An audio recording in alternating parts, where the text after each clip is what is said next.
Madame, Monsieur, bienvenue. Nous sommes jeudi 12 mai 2022. L'actualité, elle est judiciaire avec cet acquittement pour Paul Mulamboé, condamnation par contre à la peine capitale pour Christian Goï Kenga et 12 ans de prison pour Jacques Mugabo, verdict du procès en appel du double assassinat des activistes de droits de l'homme Floribert Chebeya et son chauffeur Fidel Bazana.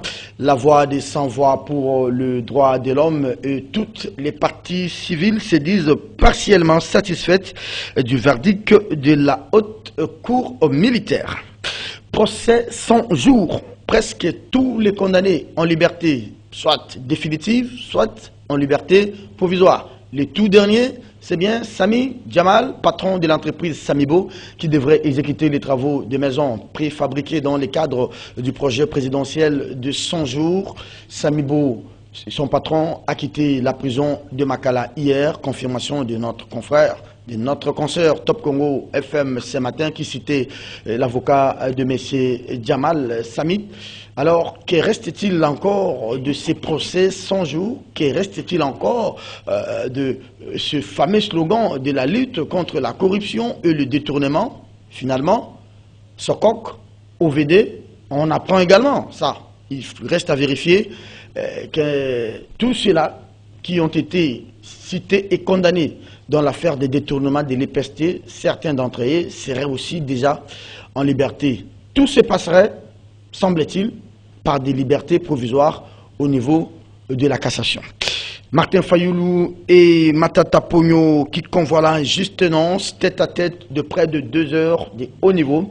Matata parle d'un tour d'horizon sur la situation socio-politique de l'ère. Matata qui venait tout à l'heure de lancer son parti politique, lui-même président, mais aussi investi pour représenter donc ces partis politiques à la prochaine présidentielle. Fayoulou, opposant redoutable de Félix Tshisekedi, qui a eu cet entretien avec Augustin Matata Pogno. Du côté de Fayoulou, on n'exclut pas toute alliance avec celui avec qui il partage la même vision, alors qui va s'effacer au profit de l'autre.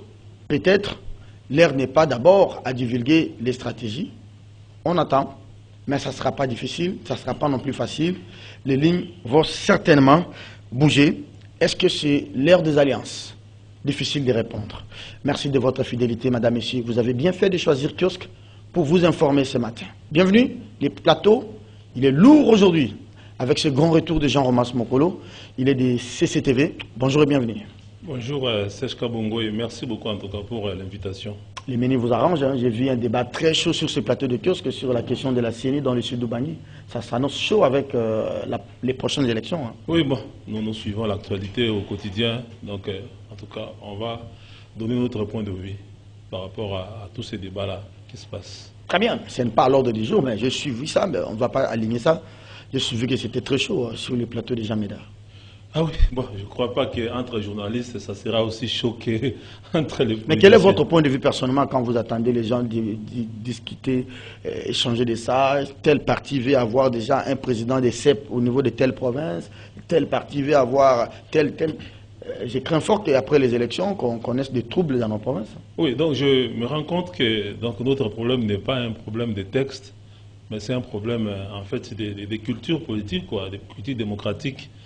Au Congo, chacun en tout cas s'arrange pour avoir un petit contrôle, un peu de contrôle quoi, dans les processus électoraux, en injectant par exemple des partisans, des proches dans l'institution chargée d'organiser les élections pour s'assurer le moment venu de pouvoir en tout cas avoir des faveurs, quoi. Donc on n'a pas vraiment affaire à des élections, mais j'ai comme l'impression qu'on a affaire à des nominations, à des arrangements à travers la CENI. Et même ce qui s'est passé, par exemple, dernièrement pour l'élection du gouverneur. Moi, je dis qu'il n'y a pas eu élection. Surtout les scrutins directs au Congo, ce n'est pas une élection. C'est une séance d'achat de conscience, de corruption à grande échelle, et c'est le plus offrant qui l'emporte. Merci beaucoup, Jean-Romas, pour ce mot un peu bref d'introduction. Doujésus Bélédou de Liberté Actu. Doujésus, bonjour. Bonjour Serge Kabongo. Bon jeudi à vous. Hein. Merci beaucoup. Mais avec vous, j'aurais bien voulu que bonjour nous puissions... également à l'aîné. J'aurais bien voulu que nous puissions placer un mot, parce que nous sommes jeudi, c'est jeudi écho. L'embellie tel que peint par l'ancien Premier ministre Adolphe Mouzitou, première fois, peut-être pour voir un opposant dire de très bonnes choses sur le gouvernement. Oui, mais je pense que ce que Mouzitou a fait, il s'est départi de sa casquette de politique simplement. Là, il a été politique à la congolaise. Objectif, parce que ce que nous vivons au Congo, qu'on le veuille ou pas, ce sont des performances que le pays n'a jamais connues pendant plus de 18 années. Et donc aujourd'hui, à travers la gestion saine implémentée par les instances, notamment le ministère des Finances, avec l'encadrement des l'IGF, surtout l'encadrement des l'IGF via la patrouille financière, on sent que l'écoulage des recettes d'hier, on n'en vit plus aujourd'hui. Et donc, les recettes sont passées à plus de... Par exemple, je prends l'exemple de la DGI, on a obtenu, au-delà des assignations, c'est près de 400% des recettes... on est à plus d'un milliard. Hein. Que la DGI a pu récolter. Et donc, c'est une prouesse à saluer. Et moi, je n'en veux pas à Mouzitou. Il a toujours été rationnel par ses tribunes. Lorsque je lis ses tribunes, il met sa casquette de scientifique, il met sa casquette d'homme d'État, il réfléchit à autre. Le problème, c'est qu'au Congo, on ne nous a jamais habitués à voir un opposant dire que ça a marché, ça n'a pas marché. Et moi, j'ai fait la contre-proposition. Malheureusement. On nous a habitués à tout contester. Malheureusement. Vous savez, moi, je disais toujours, lorsque je suis l'actualité au niveau de l'Occident, Brexit, par exemple, en Angleterre, c'est un opposant qui, finalement, a donné des bonnes pistes. Et ceux qui étaient au pouvoir ont suivi cette piste et ça a réussi jusqu'aujourd'hui. On peut bien faire l'opposition, mais on peut aussi... Il y a des questions qui demandent à ce qu'on ait un sursaut patriotique. Qu'on se mette d'accord autour d'une table. On le voit en Europe, quand il y a des questions de terrorisme, par exemple, il n'y a pas d'opposition, il n'y a pas de coloration politique. Mais au Congo, même si on tue 50 personnes dans l'est du pays, les gens en font un fonds de commerce pour louer les morts qu'il y a dans cette partie du pays. Et donc, lorsqu'il y a des prouesses qui sont en train d'être faites, même si on est dans l'opposition, il est des bonnes lois de saluer, comme l'a fait Mouzitou.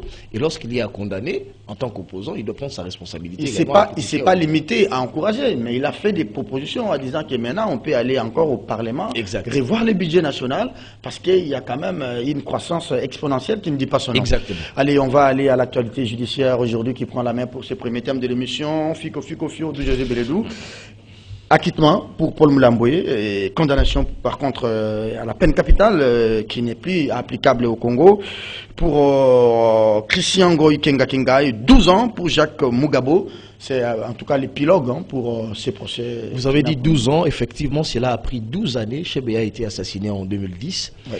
On piaffait d'impatience, nous les journalistes, de savoir l'issue de ce procès, parce qu'on a assisté à une parodie judiciaire pendant plusieurs années, on ne savait pas, les noms étaient cités de gauche à droite, certains même auraient cité le président, l'ancien président de la République, Joseph Kabila, qui serait le vrai instigateur. On a vu John Numbi être cité dans ce procès, et puis plus rien, et puis la famille s'interrogeait sur les circonstances des décès de leur frère, Chebea, et d'un mari, etc.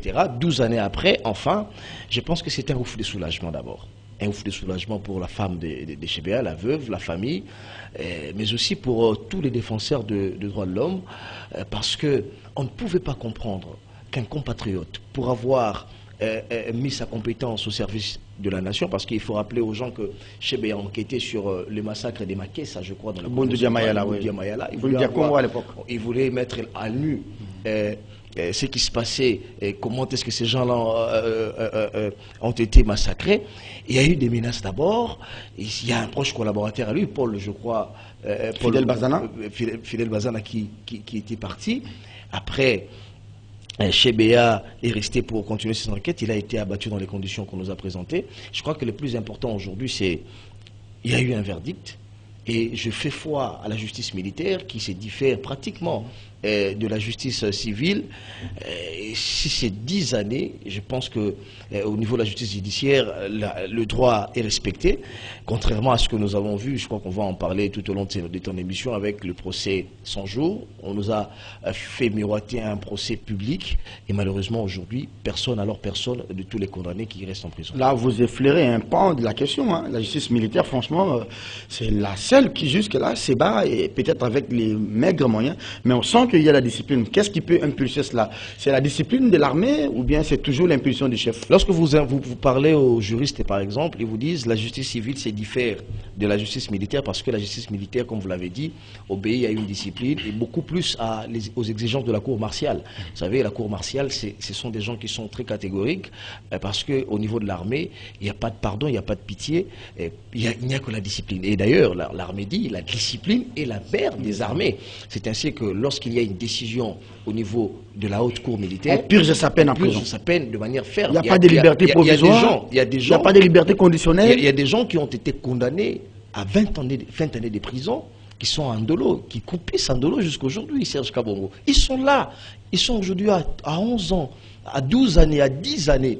Et je n'ai jamais entendu dire que ces gens-là souffraient, par exemple, de l'embolie ou bien d'une maladie qui nécessitait une évacuation. Ce sont des gens qui sont là, des illustres inconnus, et qui purgent, certains même meurent en prison. Mais c'est la même justice, malheureusement.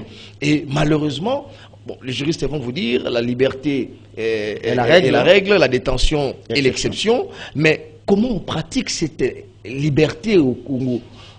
Par exemple, si vous permettez que j'en parle, les procès 100 jours. Tous ont été condamnés à des 20 années de prison. Il y a certains, le lendemain de leur condamnation, le DG de Sokok et les autres, ils ont bénéficié d'une liberté provisoire. On a vu, au-delà du procès 100 jours, la condamnation du ministre Bakonga. Il voulait justement se soustraire à la justice. On l'a accueilli, je crois, à Brazzaville. Il arrive au Congo, condamné, je crois, à 2 années ou 3. Et puis, plus rien. Il bénéficie d'une liberté provisoire et d'une grâce présidentielle. Et le dossier principal, il est peut-être clos. Le dossier principal, on n'en parle pas. Sur la gratuité de l'enseignement. On n'en parle pas. On voit avec le dossier, par exemple, Matata Pogno, avec la Cour constitutionnelle. La Cour constitutionnelle, bon, qui s'est déclarée incompétente, Matata qui clame son innocence à travers les médias, à travers ces meetings populaires pour dire je suis innocent alors qu'on n'a jamais assisté à un procès. Merci. Et donc, Serge, je vais chuter par là pour dire ce que nous voulons en tant que citoyens d'abord, parce que la justice a aussi des effets pédagogiques et sociologiques. Si la justice ne sait plus faire peur dans la société, alors ça ne sert à rien.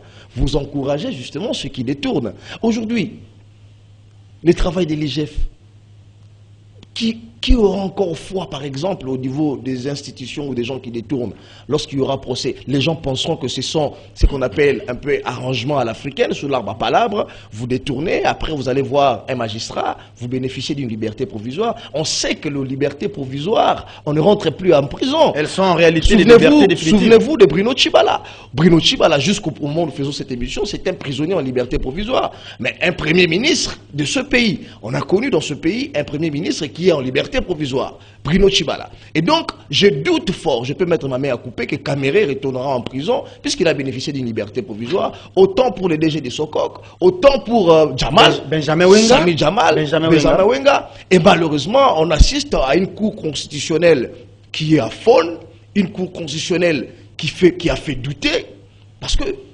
Alors, Biloudou, je comprends maintenant que vous avez embrayé sur le deuxième thème de l'émission. Alors, je vous poserai la question sur la responsabilité de l'organe qui est là pour sanctionner positivement ou négativement les magistrats, qui est le Conseil supérieur de la magistrature. Quelle est sa responsabilité quand le Conseil regarde ce que font les magistrats, que ce soit même au niveau de la cassation? On me dit là encore, c'est très grave. Jean-Robert Mokolo, l'acquittement pour l'un et la condamnation pour 2 autres, c'est l'épilogue de ces procès. Mais en tout cas, j'ai eu le temps de couvrir 2 ou 3 audiences. Mais ce qui m'avait surpris dans cette affaire, c'est la ténacité d'un certain Christian Goï Kenga Kenga, qui n'a pas voulu parler au début du procès jusqu'à la fin. Ça, c'est un mental des militaires. Oui, bon. Je voudrais d'abord préciser pour la justice militaire pourquoi est-ce qu'on a eu ce coup de pouce. Sûrement parce qu'il y a eu quand même un changement au niveau de l'État. Il y a une nouvelle gouvernance qui s'est instaurée. Et je crois que les juges militaires et la justice militaire s'est sentie un peu libérés de certaines injonctions, de certaines influences négatives. Terme de pesanteur.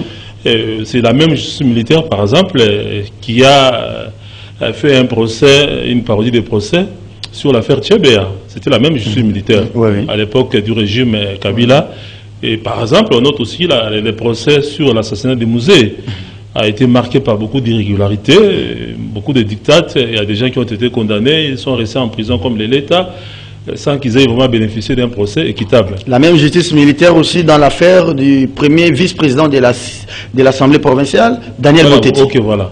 Donc, il y a quand même une nouvelle impulsion qui est donnée, donc il faut vraiment le préciser. Bon, concernant les procès Tchébéa, bon, je me félicite aussi de cette évolution, que des gens ont été condamnés, et que celui à qui on n'a pas vraiment reproché grand-chose a été acquitté. Mais il faudrait quand même préciser que c'était un crime d'État. Et que l'État a tout fait à cette époque-là pour pouvoir se protéger. Les préposés de l'État. Voilà. Ce sont des préposés de l'État qui ont commis ces crimes-là au nom de l'État à cette époque-là, parce qu'ils avaient beaucoup de choses à cacher par rapport aux investigations que menait le président de la Voix des Sans-Voix. Bon, aujourd'hui que l'État a accepté de pouvoir quand même laisser la justice fonctionner comme il se doit et que ses préposés, l'État s'est désolidarisé de ses préposés, ne les a pas protégés, ils ont été condamnés. C'est une bonne chose, mais la même justice a prévu aussi... Parce que l'actuel État semble-t-il incarné par Félix ne se sent pas reproché par l'affaire qui était, les affaires qui étaient pendantes devant les juridictions militaires. Oui, tout à fait. Mais il y a aussi, par exemple, des policiers sous la direction du responsable de la police de Kinshasa qui ont commis aussi des crimes quand on réprimait les marches des chrétiens catholiques, quand les gens réclamaient les élections. Je crois que ces crimes-là de Mukendi, Thérèse Kapangala et tous les autres anonymes qui ont été fauchés, jusqu'à maintenant, je crois que ceux qui ont commis ces crimes-là et même leurs chefs ne répondent pas de leurs actes devant la justice. C'est ce qui explique même qu'aujourd'hui, quand il y a des manifestations, vous sentez que la police se comporte de la même façon qu'hier. Donc c'est juste une parenthèse. Et dans ces procès-là, on a prévu aussi des dommages et intérêts. C'est là où vraiment je voudrais quand même insister. Beaucoup de procès où les militaires sont condamnés solidairement avec l'État qui est civilement responsable, on n'a jamais connu des dommagements de l'État. Donc ça pose problème que l'État puisse payer des dommages que lui exige la justice parce que ces préposés ont commis des crimes qui ont préjudicié certaines familles. Donc moi je souhaiterais que ces volets-là aussi ne soient pas négligés et qu'au niveau de la justice militaire, d'autres condamnations où l'État a été condamné civilement responsable, que ces dommages-là soient aussi... Est-ce que ça ne rentre pas dans la dette intérieure? En principe, ça ne devait pas rentrer dans la dette intérieure, on doit dédommager les victimes. En dehors de ça, j'ai suivi par exemple la réaction du maître Richard Bondo, qui est le coordonnateur des avocats des partis civils, qui dit que oui, les autres ont été condamnés, des lampistes, des seconds couteaux, mais il reste le général John Numbi. J'ai suivi aussi le policier BA qui a dit ça. Voilà. Le général John Numbi qui est pointé comme étant l'instigateur, les planificateurs, les commanditaires. Jusqu'à maintenant, il échappe à la justice. Je sais qu'il se retrouve à l'étranger. Il y en a un qui a même cité le nom de Kabila. Voilà, il se retrouve à l'étranger, mais il faut qu'on puisse organiser son procès, même s'il faut qu'il soit condamné par contumace, par défaut, qu'on le fasse. Il ne faut pas qu'il soit bénéficiaire, en tout cas, d'une justice à double vitesse, une justice qui ne punit que les faibles, que les seconds couteaux, mais les gros poissons échappent à la justice. Donc, en tout cas, ça, c'est le souhait de Maître Richard Bondo. Je crois que beaucoup de gens épris de paix qui étaient indignés par cet assassinat de Floribert Tchébéa, en tout cas, réclament que John Numbi soit aussi concerné par ces sanctions-là judiciaires pour que ça puisse servir de leçon. Que demain après demain, quand vous avez une fonction de l'État, quand vous êtes préposé de l'État, vous ne devez pas abuser de vos fonctions. Vous ne devez pas abuser de votre pouvoir. Juste à considérer que les autres compatriotes, les autres citoyens sont des cafards qu'on peut écraser et dans une espèce de manipulation, on a fait un montage grossier pour salir même la mémoire de Floribert Tchébéa, le présenter comme un prostitué, tout ça qui est mort parce qu'il était avec une prostituée, tout ça. Donc, je crois que c'est pas correct. Parce qu'il y avait même à l'époque un communiqué de la police, lu par le chef de la police de Kinshasa de l'époque, qui attestait cette thèse-là, qui était... Le général Oleko. Pour pouvoir camoufler ces crimes d'État en un crime, je ne sais pas, commis par des prostituées avec lesquelles Floribert Tchébéa se serait été en relation, tout ça. Très bien. Alors, Jean Romas, vous avez parlé peut-être de l'impulsion au niveau de l'armée et justice militaire. Alors, revenons-en au procès 100 jours, parce que nous allons rester dans le couloir judiciaire. Beledou a broché d'une manière magistrale la question. 100 jours, que reste-t-il encore de ces slogans de la lutte contre la corruption et le détournement? Samy Djamal a quitté la prison hier. C'était presque le tout dernier, hein, en commençant par les leaders, les rédacteurs en chef, les leaders en chef Vital Kamere.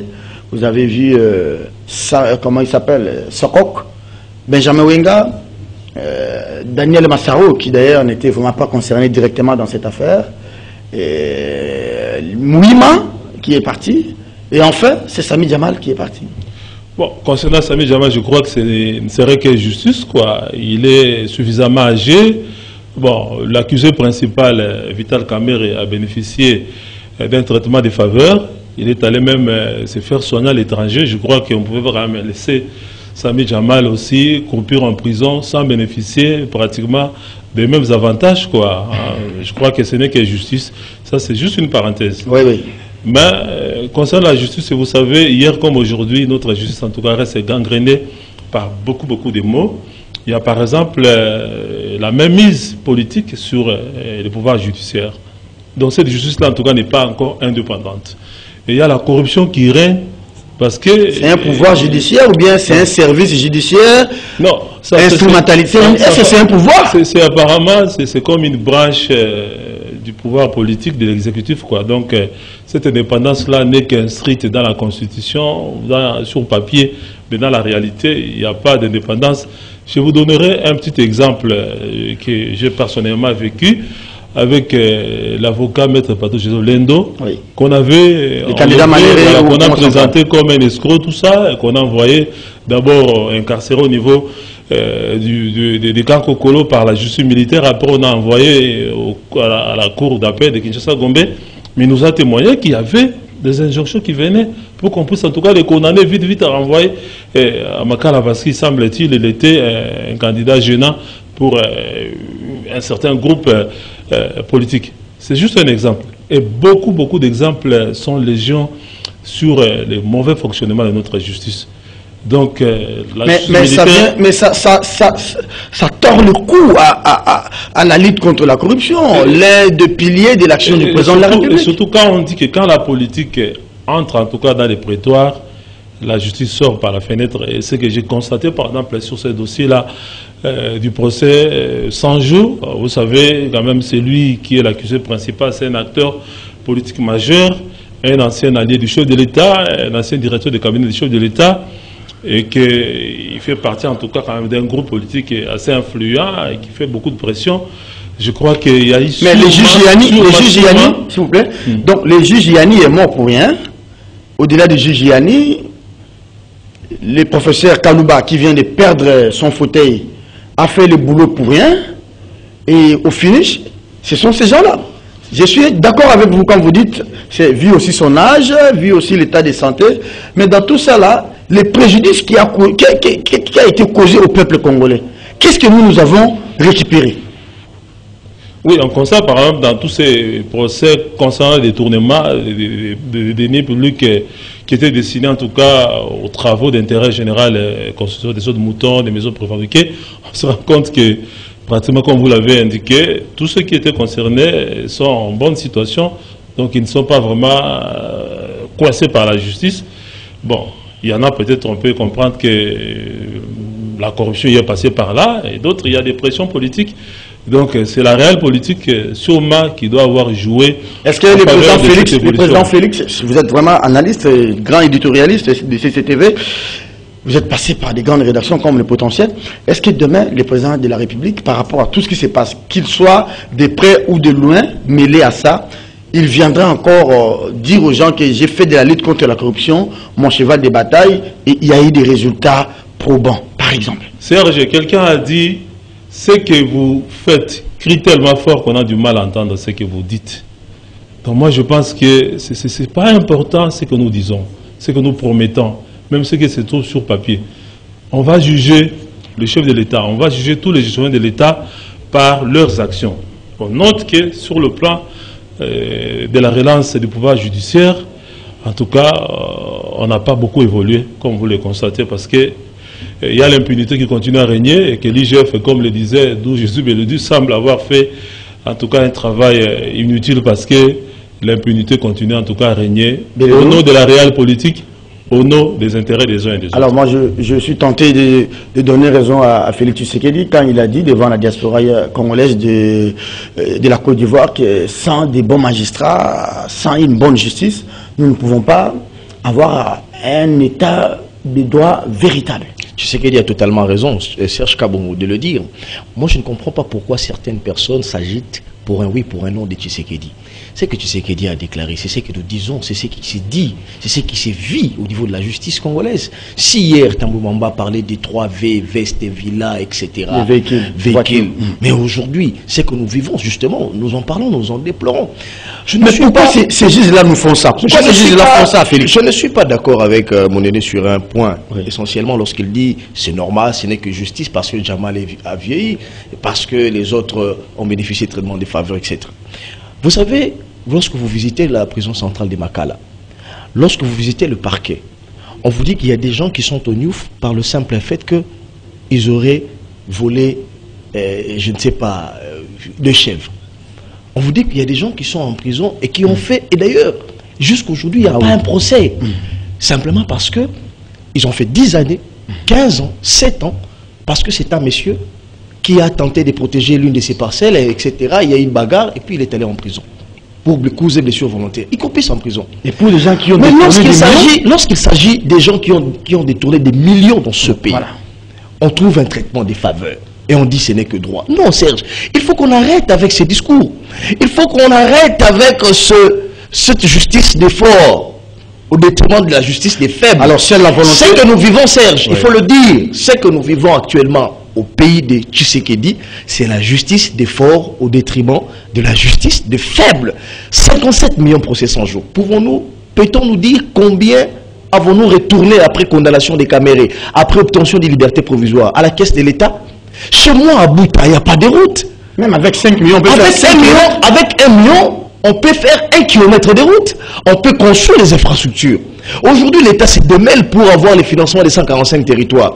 Mais avec 57 millions, on peut en faire autant. Aujourd'hui, nous sommes un État en état de siège. C'est-à-dire, il y a une guerre asymétrique qui sévit dans la partie est du pays. Mais nos militaires sont au front.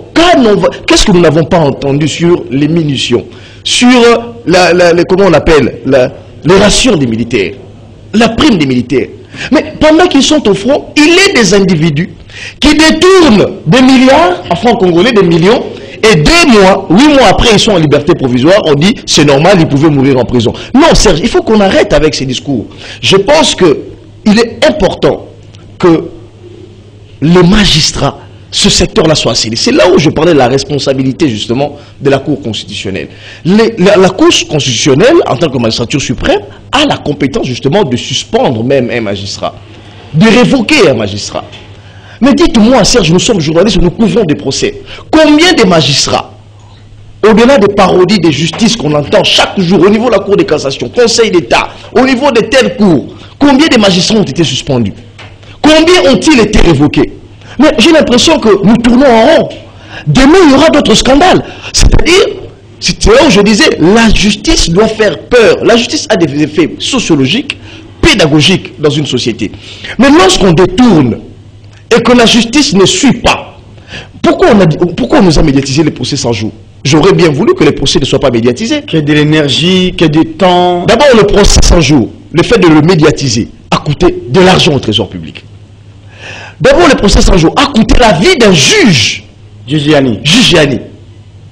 Et donc, c'est pour rien qu'on a assisté à tout ça. Tous sont en prison. Alors, en liberté, ils sont tous en liberté. Excusez-moi, tous sont en liberté. Alors, pourquoi on a assisté à un procès? Combien l'État a pu gagner, reprendre de tout cet argent dilapidé? C'est là où je dis, je rejoins là, c'est que le Koulou tu disais tout à l'heure là, lorsque la politique entre dans le prétoire, le droit sort par la fenêtre. Il faut qu'on arrête avec ce narratif-là, Serge. La justice des forts, circuler dans des cités, circuler à l'intérieur du pays. Il y a des gens qui meurent en prison. Il y a deux parce qu'ils n'ont pas des millions. Il y a deux aspects d'où je dis. Soit c'est des influences politiques, ou soit c'est vraiment de la pure turpitude des avocats, et excusez-moi, qu'est-ce que je dis, des juges eux-mêmes. Mais Serge, je vous donne un cas. Soit l'un ou soit l'autre. Je vous donne un cas. Je vous donne un cas. Aujourd'hui, on nous parle d'un détournement, un rapport documenté. Je parle même de plusieurs rapports, parce que les gens disent on se penche trop sur l'IGF. Je vous parle du rapport de la Ligue congolaise contre la corruption, la LICOCO. Je vous parle du rapport d'audit d'Ernest Ndiang. Je vous prends le rapport de l'IGF. Les trois rapports réunis vous disent qu'il y a des bacs à Bukangalonzo. Près de 300 millions de dollars volatilisés. Confirmé par les anciens ministres en fonction. Exact. Il fallait que la ville de Kinshasa, une bonne partie du Bandundu, soit desservie justement par des récoltes de Bukangalonzo. Jusqu'aujourd'hui, il n'y a rien. Rien de rien. Mais l'affaire arrivée au niveau de la Cour constitutionnelle, la Cour se déclare incompétente. Et les concernés dit à qui veut l'entendre qu'il est innocent. Il a été innocenté par les instances judiciaires. Il dit même moi, en tant que journaliste... Il dit même que vous qui commentez ça, vous êtes des petits journalistes affamés. Ça, c'est encore plus grave. Mais qui est affamé? J'ai suivi avec Jean-Marie Kassamba, notre aîné que je salue. Il dit... Non, il ne faut pas suivre les journalistes qui commentent sur Bukangalonzo, qui disent qu'on a planté les maïs à Bukangalonzo, j'ai récolté l'université, ce sont des jeunes gens affamés qui cherchent. Mais qui a affamé les jeunes gens dont il parle? Ces jeunes gens-là qui sont affamés attendaient les maïs de Bukangalonzo. Et donc, je ne condamne pas ici des individus. Mais ici, je veux simplement dire, Serge, je veux voir un procès. Je veux assister à un procès. Mais pour quelle responsabilité? Mais justement, c'est là où je dis. Pour une finalité. C'est là où je dis la partition. Voilà la partition maintenant. Je termine par là. La Cour constitutionnelle doit jouer sa partition. Le Conseil supérieur de la magistrature. Le Conseil supérieur de la magistrature doit jouer sa partition. Mais lorsque ces instances restent aphones, laxistes, face aux différents scandales que nous assistons, il est vrai, on l'a rappelé ici, que la liberté est la règle, la détention est l'exception, mais nous avons l'impression qu'on en abuse. Non, la liberté dans les cas où vous n'êtes pas encore condamné. Au cas où vous bénéficiez de la présomption d'innocence. Mais justement, quand vous êtes déjà condamné. Mais lorsque vous êtes condamné, il faut purger la peine. Et que 2 mois, 3 mois après, rassurez-vous, j'ai pitié de Jules Alingueté. Merci. Avez-vous déjà vu un rapport de l'IGF? C'est un rapport documenté. C'est presque cette épaisseur. Volumineux. Volumineux. Mais avec tous les éléments précis. Mais lorsqu'on vous amène un rapport au niveau du procureur à un rapport documenté précis et qu'on assiste à une parodie de justice, qu'est-ce que vous voulez faire? Oui, vous terminez. En fait, est-ce que c'est de la propre turpitude de certains juges, pas tous, parce qu'il y a des bons, il y a des mauvais, tout comme dans la presse, il y a des bons et des mauvais aussi, ou bien c'est aussi, il faut ajouter, des interférences politiques? Oui, je voudrais d'abord réagir à la réaction de Jésus Beledi par rapport à ce que j'ai dit à propos de Sami Jamal. Bon, en fait, je ne suis pas son avocat, je n'encourage pas l'impunité, que quelqu'un qui est impliqué dans le détournement de beaucoup de millions de dollars qui auraient servi en tout cas des travaux d'intérêt général. Il s'est mort comme ça en liberté, mais je constate tout simplement que les autres ont bénéficié d'un traitement de faveur. Et pourquoi pas c'est normal que lui aussi le soit, pour qu'on n'ait pas en tout cas quand même un traitement discriminatoire à son égard, pour qu'on ne crie pas peut-être au racisme. Voilà, c'était un peu là mon point de vue. Vous cherchez à comprendre peut-être. Voilà, je voudrais me revenir sur votre question. Vous savez, on a aussi un problème, oui. Nous dépeignons les tableaux sombres des fonctionnements de la justice. Dans tous les domaines, pratiquement, ça ne fonctionne pas. Même dans la presse aussi, nous nous plaignons que beaucoup de gens prennent en tout cas beaucoup de liberté par rapport au code d'éthique et de déontologie. Oui. Mais il y a un problème aussi sur le plan social. Est-ce que le magistrat est sécurisé? J'ai causé avec un magistrat qui dit, est-ce que vous savez que quand vous allez dans l'arrière-pays, par exemple, il y a des magistrats qui n'ont même pas des bureaux convenables. C'est des bonnes excuses. Ça, c'est des bonnes excuses. Non, pas de bonnes excuses. Hein? Donc, parce que, non, mais attendez, Serge, s'il vous plaît. Ce qui se constate aujourd'hui à la Cour de cassation, c'est vraiment du n'importe quoi. Serge. Tout le monde vient à la cassation pour obtenir le pouvoir cassation, mais en attendant le pouvoir cassation, il sollicite la liberté provisoire et on lui accorde moyennant quelque chose. Faisons un peu de psychologie aussi. Pourquoi ils se comportent comme ça? Est-ce que vous savez qu'il y a des magistrats qui ne doivent leur nomination que par des parrainages politiques? Et quand un parrain politique ou un responsable placé qui vous a placé là-bas. Mais est-ce qu'il excuse? Vous donne une injonction. Non, je suis en train d'expliquer leur comportement. Exact. Je n'excuse pas leur comportement, j'explique pourquoi on arrive à avoir des magistrats qui se comportent comme ça et pourquoi on a une justice qui ne vaut pas la peine. Il y a aussi ça, hein, ce copinage entre les politiciens et les magistrats. Deuxièmement aussi sur le plan social. Est-ce que vous savez quelqu'un qui a laissé femme et enfant à la maison affamée où les enfants sont chassés de l'école, quand on lui présente $200 ou $500, est-ce qu'il va résister? Donc la corruption aussi vient du fait que les gens sont socialement aussi moins nantis. Donc il suffit, c'est pas seulement, il ne faut pas seulement condamner, il faut qu'on arrive aussi à mettre les magistrats aussi et même tous les autres préposés de l'État dans de bonnes conditions. Nous nous plaignons par exemple que nos militaires ne défendent pas correctement notre territoire national par exemple. Parce qu'un militaire qui est au front, qui apprend que son enfant est hospitalisé et qui n'a même pas, sa femme n'a même pas 1000 francs pour par exemple acheter de l'aspirine ou la Novalgine. Voilà. Il faut citer aussi le nom de l'ancien produit. Est suffisamment motivé pour se battre et mourir pour la République. Donc il ne suffit pas seulement de condamner, mais il faut aussi que nous puissions relever le fait que ceux qui gèrent l'État, ceux qui font la répartition de la richesse nationale, les font aussi très mal. Vous avez des institutions budgétivores, à la présidence et conseil économique et social au niveau du Parlement, qui s'accaparent de tout l'argent de l'État. Ils s'achètent du palissade et les autres n'ont que des miettes. Et on se plaint aujourd'hui qu'ils n'arrivent pas à être moralement aptes pour exercer leur... Donc si je comprends bien, il faut mettre nos magistrats à l'abri des besoins primaires. Tout à fait. Mais je ne et vois aussi, en dehors aussi des influences politiques. Très bien. Voilà, madame, messieurs, kiosque, c'est le dernier virage de cet avant-dernier numéro de la semaine. Nous sommes jeudi 12 mai. Pour tous ceux-là qui viennent de nous rejoindre, kiosque, c'est ces débats entre confrères. Il n'y a que les journalistes parce que c'est un plateau exclusivement réservé aux professionnels des médias.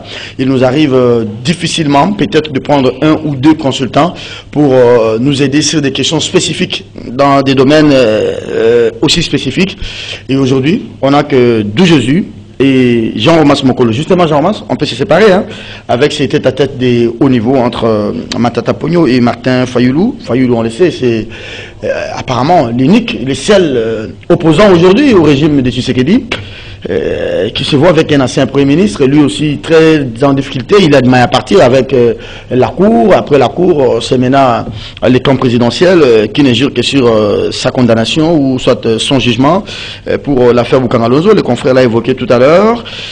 Est-ce que, deux, trois questions, c'est l'ère des alliances, oui ou non? Deuxième question, est-ce qu'il va s'effacer au profit de l'autre? Et la troisième question, peut-être la dernière, ça ne risque pas d'écorner l'image de Martin Fayoulou? Oui, je note dans un premier temps que les alliances en tout cas se font et se défendent et qu'il n'y a pas d'ennemis ou d'amis d'alliés éternels en politique. Et je note aussi, deuxièmement, que Martin Fayoulou et Matata Ponyo ont en commun leur opposition au régime actuel de l'Union sacrée pour la nation. C'est tout à fait normal. Je crois que les gens qui ont peut-être en commun le fait de s'opposer au régime actuel et qui sûrement ont des ambitions peuvent se dépasser pour les prochaines élections, puissent se retrouver, essayer de changer. C'est des accords de circonstances. Matata Ponyo vient par exemple quand le brief sur comment vivre, comporter dans mener sa vie d'opposant, parce que c'est pas facile au Congo d'être opposant. Et bon, il y a des échanges sûrement. Je trouve ça normal qu'on puisse retrouver ces deux-là, puisse échanger. Donc, désormais, Matata, c'est un opposant. Ah, s'il vous plaît. Oui, désormais, Matata, c'est un opposant. C'est un opposant. Il a commencé l'opposition quoi? Après l'affaire Boukangalonzo ou bien au début de la législature? Non, mais parce que lui-même, je l'ai suivi, dire qu'on lui a proposé de rejoindre l'Union sacrée, il a refusé, et que c'était la raison pour laquelle il renonçait aux ambitions présidentielles. Il a eu des ennuis au niveau de la justice, et que selon lui, la justice serait instrumentalisée pour lui régler des comptes politiques. Ah, donc c'est par rapport à ça qu'il a maintenant rejoint l'opposition. Voilà. Bon, maintenant, je crois que c'est ça. Je crois que c'est ça. Bon, c'est à lui-même, je crois, de répondre à cette question. Non, vous êtes simplement. S'il vous plaît. Voilà. Ou soit nous venons ici pour que les téléspectateurs ne retiennent rien. Vous êtes analyste, c'est-à-dire vous analysez que ça peut être ça ou ça peut pas être ça, tout comme ça peut être ça, ça peut pas être ça. Parce que la position que Matata a aujourd'hui, la tangente que Matata a aujourd'hui, ce n'est pas ce même discours qu'il avait au début de la législature. Ce n'est pas ce même discours ou cette même posture qu'il avait avant l'ouverture de son dossier Boukanalozo. Vous, maintenant, comme analyste, comment vous pouvez comprendre ça? C'est ça. Oui, de mon point de vue, je note que, bon, comme il reproche au régime d'avoir instrumentalisé la justice pour l'écouler, bon, lui aussi doit se battre pour montrer qu'il n'est pas né de la dernière pluie, qu'il ne va pas se laisser faire. Et son rapprochement avec Martin Fayulu pourra aussi le renforcer. Il pourra avoir peut-être aussi du soutien au niveau de l'opposition. Donc je trouve ça normal. Quant à dire que des mois après-demain, l'un va se désister pour laisser la place à l'autre, je crois que c'est une question qui est très prématurée. Il faut attendre au moment opportun pour voir est-ce que Fayulu sera candidat, est-ce que Matata va confirmer sa candidature, mais pour le moment, je note qu'ils sont en train de cheminer ensemble pour... ça ne va pas écorner l'image de Fayulu, hein? Dernière question. Oui, bon, Matata, je crois que ce n'est pas un pestiféré, de mon point de vue. Il y a l'affaire Boukanalozo qui le colle à la peau, oui, mais jusqu'à preuve du contraire, il n'est pas encore condamné par une juridiction pour avoir détourné. Donc, je crois que jusqu'à maintenant... Non, le problème, ce n'est pas par rapport au détournement, le problème, c'est par rapport à ce qu'a été la gestion Matata. Oui, bon, on aurait dit peut-être la même chose aussi avec le pouvoir actuel qui s'était allié avec l'FCC. Avec Kabila, d'ailleurs. Avec Kabila, qui a par exemple donné le pouvoir à massacrer beaucoup de gens pour s'éterniser au pouvoir, pour empêcher que les élections se tiennent au moment opportun. Moi, je pense que ce qu'on pourrait reprocher à Fayulu aujourd'hui, de se rapprocher par exemple du FCC ou de Matata, on l'a reproché aussi au pouvoir actuel hier. Donc je crois que si nous avons des intérêts communs, quel que soit ce que toi tu as fait avant, bon, on s'allie. Voilà. C'est ça la logique politique. Matata... la morale en tout cas souvent ne joue pas. Matata, c'est désormais le nouveau partenaire de Fayulu? Oui, lui-même il a dit, j'ai suivi ses proches qui disent qu'il n'exclut pas une alliance entre Fayulu et Matata Ponyo. Oui. Je sais qu'il n'est pas vu d'un bon oeil par l'allié de Fayulu, Muzito. Visiblement, il n'est pas d'accord. Lorsque vous parlez avec ses proches, il n'est pas d'accord avec ce rapprochement, autant qu'il n'est pas rapport avec les rapprochements Kabila Fayulu. Mais Fayulu est libre en tant qu'acteur politique de faire alliance avec qui il veut. Mais seulement, il y a des bonnes questions à se poser. Un peu comme Papa Tshisekedi le faisait. Hein? Exactement. Mais il y a des bonnes questions à se poser. Qu'est-ce que Matata Ponyo pourra apporter de plus? Parce qu'en politique, il y a des intérêts. Quel est l'intérêt politique que Martin Fayulu aura à coaliser avec Matata Ponyo? Et là, ce que nous grattons, nous voyons que effectivement, il n'y a aucun intérêt. Peut-être son carnet d'adresse internationale. Aucun intérêt politique sur le plan interne. Ah oui, S'il vous plaît, sur le plan interne. Parce que moi, je considère Matata Ponyo comme étant un leader communautaire. Parce qu'il n'a que de l'ancrage au Maniema. Encore que dans son Maniema natal, c'est encore partager les avis. Lorsqu'on voyait Salomon Escadier, là, le plein, là, les gens se reconnaissent en lui en tant que leader. Au fait, Matata lui-même s'est déclaré technocrate. Ce n'est pas moi. Il s'est déclaré technocrate et non politique. Et à ce titre, il n'a pas un discours à parler aux gens, si ce n'est que de quelques réalisations qu'on a vues dans le Maniema, l'université, etc. Mais en tant que leader communautaire, il est tient que son Maniema. Qu'est-ce qu'il va apporter à Fayulu? C'est un leader par fonction, vous voulez dire. Hein? Fayulu, communautaire, sa communauté. Fayulu qui envisage justement la République. Et donc ça c'est le premier élément. Et lorsque vous vous interrogez sur ce mobile-là, vous voyez que l'intérêt peut être ailleurs. Par exemple, peut-être ça peut être un carnet d'adresse, peut-être. Mais je pense que lorsque pour vous interroger les gens, on dit que l'intérêt est beaucoup plus pécuniaire. L'intérêt est là. Parce qu'à un moment donné, on a l'impression que Fayulu est essoufflé et que le schéma du dialogue, c'est un schéma quasiment qui ne tient plus debout. Il faut se faire des alliances. Ça, c'est un pan. Un deuxième pan, mais là, il faut s'interroger sur le vrai patron du bloc patriotique. Alors, puisqu'il y a aujourd'hui un bloc patriotique, mais il doit y avoir un coordonnateur de ces blocs patriotiques. Pendant que Matata Ponyo, qui est un kabiliste n'est pas tenté jusqu'aujourd'hui. Il suivait son discours lors de la création de son parti politique. C'est pratiquement... voilà. Et lorsque vous voyez le rapprochement qui s'est fait déjà au niveau du Katanga et Kabila et Moïse Katumbi, et donc on se dit, il y a un bloc qui va se créer, mais dans ces blocs-là, il doit y avoir un leader.